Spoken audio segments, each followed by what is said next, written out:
Yeah, hey amigo, I'm in Arizona today. Hey, listen, Chris. I wanted to ask you if you were the Mets management, what you would say to Lindor with his counter offer. But you kind of answered it, with that last caller. I didn't quite understand what you said, but I want to ask you something else real quick. If I was Steve Cohen, I know I put a great offer on the table. If Lindor can't work around that 10 years, 325, and again, there's a way to, finagle it. If he can't tweak it and his response is, well, give me 385 for 12 years and I'll consider it, I would say, Francisco, let's table it right now. You play, we'll watch. Let's go get him for the season, and we'll readdress this at the end of the year. That's the way I would say it. That's what I would do. I am not negotiating against myself. I am not going to go out there and just give him an extra couple of years and $60 million. I don't care how much money I'm worth. I'm not going to do that. I know at the end of the day, I have more money than any owner in the sport. And I know at the end of the day that I didn't lose, in 2020, I didn't lose any money because I didn't own the team until October. So I didn't get killed. And I know at the end of the day that, I also know there's 5 million shortstops out there. And if I lose Lindor because he doesn't want to be here, I have a chance to get Baez, Carlos Correa. I have a chance to get Seager. I have a chance to go out there and get Trevor Story. There's other players that I can make a run at. Doesn't have to be Lindor. There's 5 shortstops. They're all going to be free agents. It doesn't have to be Lindor. So I would sit tight. That's why I would do it. That's what I wanted to know. Is he over a barrel, or does he have to stand pat with 325? If that's what you say. That's what I would do, Albert. And good call. That's what I would do. I don't know if he'll do that, but that's what I would do. Go ahead. What else? All right, Albert's left us. All right, Tommy in North Carolina, and he joins us here on Mad Dog Unleashed. Tommy, good afternoon. How are you today, pal? What do you have? Tommy. Mad Dog doing well. Hope you're doing well. Listen, this is typical Mets to me, okay? This is a move that they shouldn't have made from the beginning. I didn't want them to trade for him. They should have went and got pitching. They put themselves in this predicament now, and if they don't sign him, of course, he's not going to take what they want. That's more than enough money. He should take it.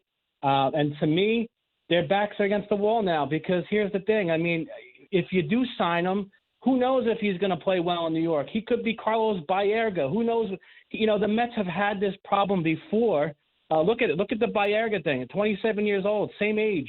So to me, I don't even want them to keep him. I really don't. I wish they wouldn't have made the move from the beginning. And I'll tell you what, if he doesn't take 325, he's getting booed at Citi Field this year, no doubt about it. Well, he won't get booed, Tommy, in good call if he hits. And he hit in spring training. And, he's been a great player his whole career. So if he hits, you're not going to care. But if he gets off, if he's 5 for 53 and the Mets are 8-11 in the first 19 games, he's going to hear about it. He's going to hear about it. Now, again, there's no fans, small amount of fans, so that is an issue. But he will sense some disturbances. Now, again, maybe he signs in the next 24 hours. I've said for weeks that he won't, that he will play this out because I don't think he wants to be here down deep. I might be wrong. This is just me. I wouldn't know Lindor if he fell on me. But this is just me saying that. Proof's going to be in the pudding. But I don't think, if you're asking me if he's going to sign by Thursday at 7 o'clock, I don't see that happening. Louis in Iowa, and he's with us here. He's on Mad Dog Unleashed. Louis, good afternoon. It's your turn. How are you today? Louis. Doggy, how are you, buddy? Nice to hear from you. That was great baseball right there with you and Stoney. Being from the Midwest and being a Cubs fan all my life, and even the White Sox. I mean, Stoney, he saw it all. And not only was he a Cy Young Award winner, but he ended up working in the same booth as two of the great characters of baseball, Harry Carey and Hawk Harrelson. Good point. I have a couple of questions for you, Mad Dog. I would have liked to hear Stoney's take on the Cubs this year. But number one, do you think that the Cubs have any type of shot under David Ross this year? And number two, did you ever get the chance to meet Harry Carey in person? No, Louis, I did not. Good call. I don't think I ever had Carey on. Carey used to bother me because Carey hated the idea that Rizzuto came up with holy cow. Carey, came up with it first because he was a broadcaster before Phil was, because he was with the Cardinals, and I know he always was annoyed that Rizzuto went nuts on holy cow. Now, I don't think Phil Rizzuto stole that from Harry Carey, but I know Harry used to think that about Phil, so that bothered me all the time. But I never got a chance to meet Harry. As far as the Cubs are concerned, Louis, they have a chance because they're in a bad division. They have a chance because of the division that they play in. There's not a dominant team. The Brewers are okay. The Cardinals are okay. The Reds and Pirates are not great. Pirates are horrendous.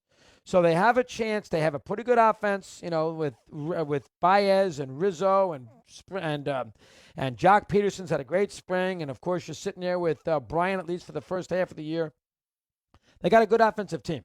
They don't have much pitching, but they will be in the mix if they so decide in that division. And by doing that, not trade anybody. They'll be in the mix. We'll take a timeout, 9 in front of the hour. We're continuing on Mad Dog Unleashed.